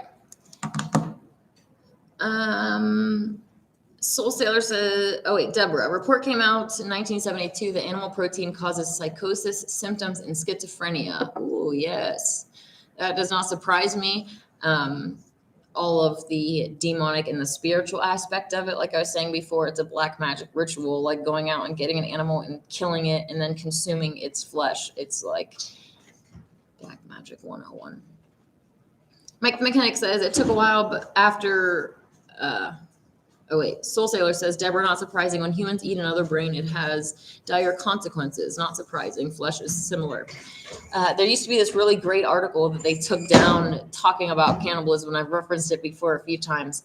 But like different cultures, different body parts are associated with different things. If you had an enemy or something, maybe, and they were really courageous, your tribe might conquer that enemy and then consume their heart, or consume someone's mind for their intelligence, or consume a child's flesh or blood for the youthfulness, for temporary, of course, temporary energy, temporary effects. All of these are temporary because it's black magic, right? If you want long-lasting effects that are positive, you're going to need to do the white magic and keep that going. But yes, it's only how much, bacon and pig butt can you eat before that really starts having an effect on what you are at a soul level, right? Like, if you're just consuming pig butt, that's what your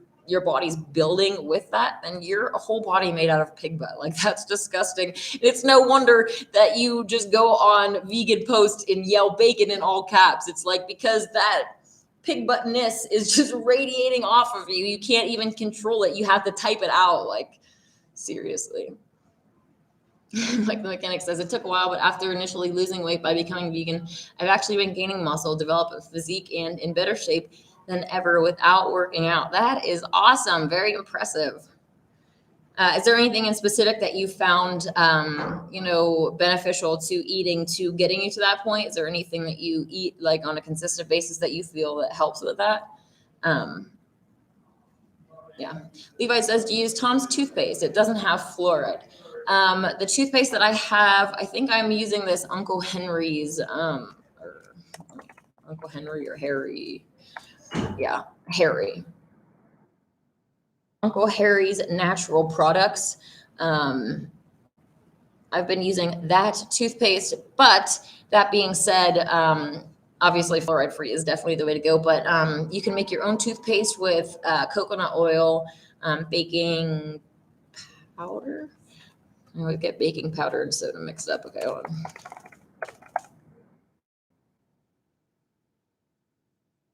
Must be baking soda. Funny. Yeah, okay, baking soda, coconut oil, and then maybe like peppermint or spearmint. And they use that. You can also do oil pulling as well. Oil pulling has been shown, many people online talking about how it has healed their cavities. I definitely regret getting any cavities filled before, but obviously we know that the powers that be want to turn us into clowns, and they don't want us to access this healing if they can get us to fill our teeth with, with mercury and put metal in our mouths. And, ultimately there's a there's an interesting post that talks about how kind of like your teeth kind of work like an electrical system, like fuses, and they're associated with different parts of the body, which is interesting. I found I had 3 wisdom teeth removed as a kid, and wisdom teeth are like connected to your heart. So it's kind of an interesting thing, like almost a black magic curse spell to essentially weaken my heart, to weaken my life force energy. And, I consented to it out of complete ignorance. So, yes. Anyways. Mike the Mechanic says paraplegic people have all their limbs. They just lose control due to spinal injuries. Yeah. I was just saying in general, pretty much everything can be fixed unless you remove it. If you remove anything from the body, if you add anything to the body, you're going to cause problems. So it's like the best thing that we can do is just try to, be as pure as possible in our diet and let our body heal ourselves. And we'd be really amazed to see, what kind of injuries actually can be healed. People that are told that they're paralyzed, that they can never walk. It's like, if you purify yourself and ultimately if you have the will to get up and move, if you have the will to change the world, that is what changes the world. I've talked about will before. I find it very attractive because with a will, you can do anything, literally. Grim says straight up truth, 100%. Yes. Deborah says, I'm vegan thanks to you, Anana. Plus, cooking is very creative and fun. Oh, that is really awesome, Deborah. Do you have any favorite dishes that you make that are vegan? I'd love to have anybody share with me on that. I like to make my own vegan cheeses a lot. I always thought that I couldn't go vegan because I could never give up cheese, but now I make my own. So that's really exciting. I'm actually going to have to get off of here soon. Deborah says, love couscous. Me too. I make a Spanish rice couscous. You can actually make couscous without cooking it. If you just add water to it, it'll absorb the water and become soft. But I have these vegan, not chicken bouillon cubes, which you can look online and find powdered mixes that you can put together and make yourself. But I use that. I think it's cumin and maybe onion powder and tomato paste. Mix that together and it'll make a really tasty Spanish rice. I really, really love. Okay.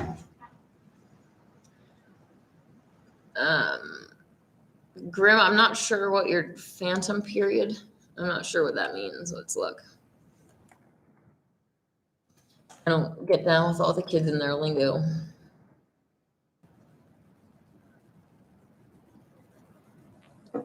Huh.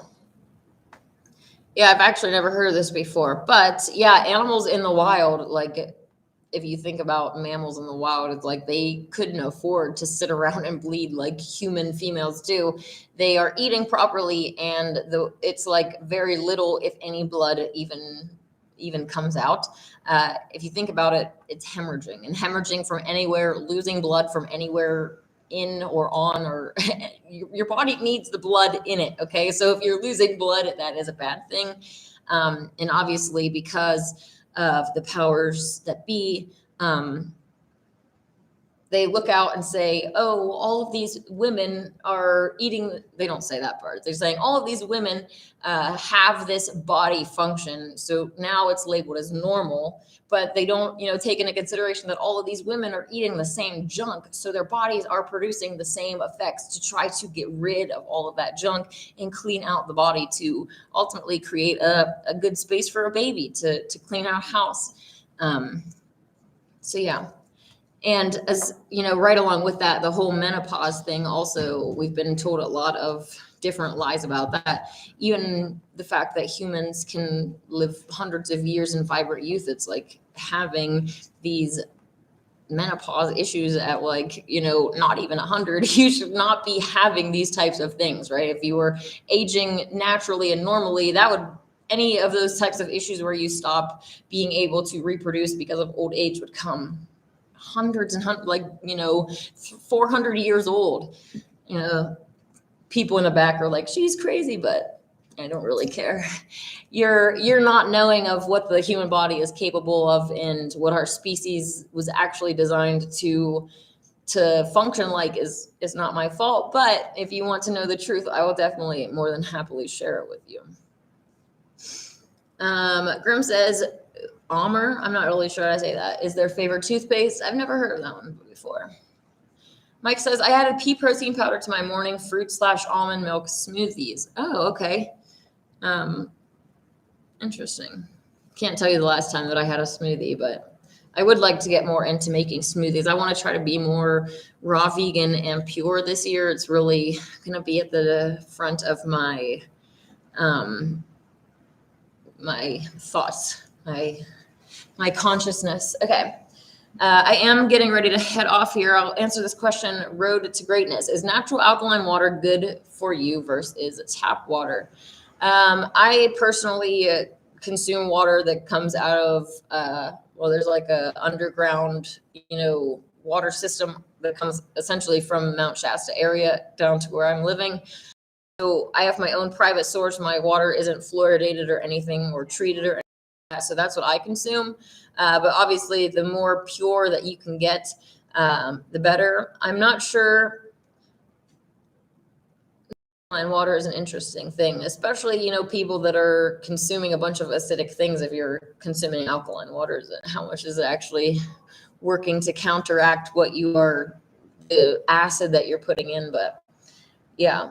I've obviously heard of people making alkalization water with baking soda and water and consuming that and it helping to fight off disease and make you healthy.